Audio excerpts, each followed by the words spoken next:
Hello, hello, hello. Ẹ̀yin èèyàn mi, a kú dédé àsìkò yìí. A kú àsìkò yìí, a kú bó ṣe ń lọ. A kú tẹ́tí sí wa. Ẹ ṣé gan-an ni. Hmm.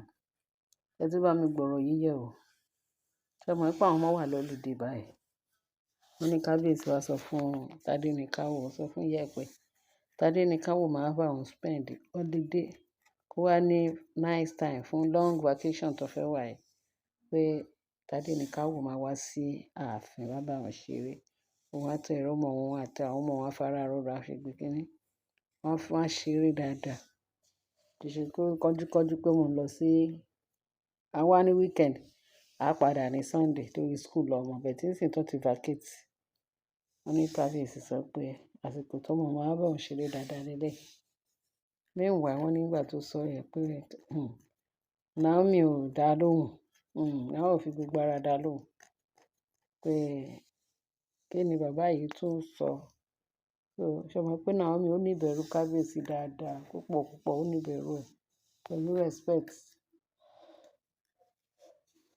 Respect pọ̀, ó pọ̀ jù fún Queen Naomi sí kábíyèsí. Ọmọ lọmọ yẹn, ọmọ gidi, ọmọ rere bí iyán, ọmọ àtàtà, ọmọ tó kọ́ nílé tó sì gbà. So, náà bá ní nígbà tí wọ́n wá sọ pé tí kábíyèsí sọ pé kí Tádéníkáwò máa bọ̀. Kí kábíyèsí pé Queen Naomi ò fi gbogbo ara gbádùn. Bẹ́ẹ̀ ni gbogbo ara gbà fún kábíyèsí. Bẹ́ẹ̀ ni. Wọ́n ní at the end of the day wọ́n á ṣe wọn kábíyèsí wá. Wọ́n sọ wọ́n àwọn èèyàn ṣàwá ń rí oríṣiríṣi fún kábíyèsí. Kábíyèsí ò fẹ́ kí Naomi kò fẹ́ kí Naomi ò fẹ́ sọ gbogbo nǹkan tí òun fail láti má fi gbogbo ara dá kábíyèsí lóhùn nípa pé Tádéníkáwò. So, we thank God Ọlọ́run bá kábíyèsí sọ̀rọ̀. Ló bá rántí gbogbo prophecy tó ń bá kábíyèsí sọ. For now, kí kábíyèsí má yẹ kí Tádéníkáwò yìí wá sáàfin torí ó jẹ́ nǹkan tí ó dangerous by this time. Pé kó yìí ní sùúrù. Kó jẹ́ kó gba ẹ̀mí Ọlọ́run láàyè náà pé kọ́mọ ẹ má ti lọ. Because àwọn oṣó àjẹ́ èmèrè ẹlẹ́bọ lóògùn gbogbo àwọn principalities and powers tó wà ní ààfin pé kó má ì tí lọ. Now, nígbà tó ní kí ọmọ yẹn má ì tí lọ, ṣé àwọn wo ló wà níbẹ̀? Gẹ́gẹ́ bá ṣe sọ pé àwọn principalities and powers pé later kábíyèsí wá fi ahọ́n ẹ̀ka eyín ẹ̀ pé lóòótọ́ náà ti sọ fún òun pé wọ́n ti jíṣẹ́ pé kó má ì tí lọ. Wọ́n níbi tó tún jáde lọ wọ́n tún sọ fún pé kó wà lọ. Tí ò bá jẹ́ bẹ́ẹ̀ kábíyèsí ó máa yàrí fún Queen Naomi. Bẹ́ẹ̀ bó tiẹ̀ fẹ́ yàrí fún Queen Naomi ó máa sọ fún kì í ṣe èèyàn ló tiẹ̀ máa sọ fún kábíyèsí this time around. Mo rò pé bí Queen Naomi bá tẹ̀ sọ pé no kábíyèsí ẹ má ì tí jẹ́ kó mọ̀ pé òun ò nífẹ̀ẹ́. Pé kábíyèsí máa sọ pé no.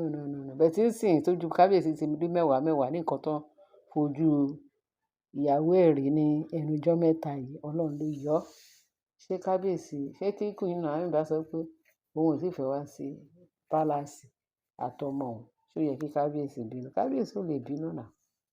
But thank God pé Ọlọ́run mú kí kábíyèsí rántí gbogbo àsọtẹ́lẹ̀ tó ti sọ fún kábíyèsí pé for now kí Tádéníkáwò má wá sí ààfin. Nítorí ìdènà unto what? Ẹ̀yin èèyàn mi, mo ní unto what? Kíjọ́ wo la fẹ́ ṣe léyìí dà? Kí ọmọ má lè wá sí wọ́n ní ṣèbí ilé bàbá ọmọ kì í bọ̀ wọ́n lẹ́rù. Ṣé kí ọmọ má tún lè lọ sí ìlú bàbá ẹ̀ lọ bá bàbá ẹ̀ ṣeré? Ilé yìí máa lágbára kẹ̀. Ilé yìí máa lágbára pọ̀. Kí ló dé tí kábíyèsí wá ń ṣe yan bí ọkà báyìí? Kó máa yé wa mọ́kẹ́. Pẹ̀lú gbogbo àṣìṣe bàǹtìbàǹtì táwọn people yẹn ṣe, tí kábíyèsí yẹ kó gun orí nǹkan tó wà nílẹ̀ yìí, kó ní gbogbo privilege láti sọ fún gbogbo àwọn aṣebi wọ̀nyí kó sweep wọn off. kán gbá wọn kúrò ní orí ilẹ̀ ní ààfin. Kábíyèsí yìí ń wo exquisite. Irú exquisite wo ni ìbá jẹ́? Irú, irú kí ló ń jẹ́? Irú confusion wo ló wà ní ọkàn kábíyèsí tí ò lè sọ fún àwọn olórí yìí pé kán kọ́kọ́ yàgò fún òun ní ààfin? Àbí ṣé tí kábíyèsí bá ti ẹ̀ sọ bẹ́ẹ̀, ṣé kò gba ẹnu kábíyèsí ni? Ó tó bẹ́ẹ̀ ò jù bẹ́ẹ̀ lọ. Bẹ́ẹ̀ ni o, ó tó bẹ́ẹ̀ ò jù bẹ́ẹ̀ lọ. Ṣèbí kábíyèsí ẹni ẹlẹ́ran ara ni. Wọ́n ní kíni tó ń ṣe, kí ná máa ń pè kíni yẹn, ó ti ẹ̀ sápá mi lórí. Wọ́n ní kọ́ọ̀tì tó ń ṣe àbí kíni, that is nǹkan tó ń jọ ṣe papọ̀. Mo ti gbàgbé yá mi ní ọ̀rọ̀ yẹn. Wọ́n ní ṣé òtù wọ́n ní òtù tán jọ swear. Kínú ìbá le tó yẹn pé wọ́n ṣe swear òtù kí kábíyèsí, tẹ́nikẹ́ni wọn bá ń bínú, tí kábíyèsí bá rí ìbínú ẹnikẹ́ni, àbí tí kábíyèsí bá bínú sí ẹnikẹ́ni pé èèwọ̀ wà ńbẹ̀ láti decide pé ẹ jọ̀ọ́ nítorí Ọlọ́run. Àlàáfíà mi ó jẹ́ nǹkan tó jẹ mí lógún. Ẹ jọ̀ọ́ ẹ fún mi láyè kí n lè ní àlàáfíà. Ṣé ìyẹn burú ni láti sọ bẹ́ẹ̀? Tí kábíyèsí sì sọ pé wọ́n ní òtù tí òun àtàwọn olórí tó jọ swear. Bó ti ẹ̀ jẹ́ pé òun àti Naomi tó nífẹ̀ẹ́ ara wọn bí ilẹ̀ bí ẹni, ṣé láti ìfẹ́ àtọ̀run wá? Kí ló le tó yẹn? Kí ló wá le tó yẹn tó le ju ọ̀gẹ̀dẹ̀ lọ tí kábíyèsí bẹ̀rẹ̀ sí ní fi ọwọ́ pa gbogbo nǹkan tí ò ṣe é pa lójú. Wọ́n fi tìtorí àwọn olórí òṣòrọ̀ǹgà, wọ́n ní kí ọmọ tàwọn máa bá wọn ṣeré. Irú ayé wo nìyẹn? Irú ìgbésí ayé wo ló le tó yìí? Èmi ò máa ríru eléyìí rí. Ṣé kábíyèsí dẹ̀ wò ṣóṣoṣo pé bẹ́ẹ̀ ni bó ṣe yẹ kó rí nìyẹn? No, no. Kí àwọn tí kábíyèsí fi ọwọ́ rẹ̀ invite wá sáàfin. Torí ó invite wọn ni.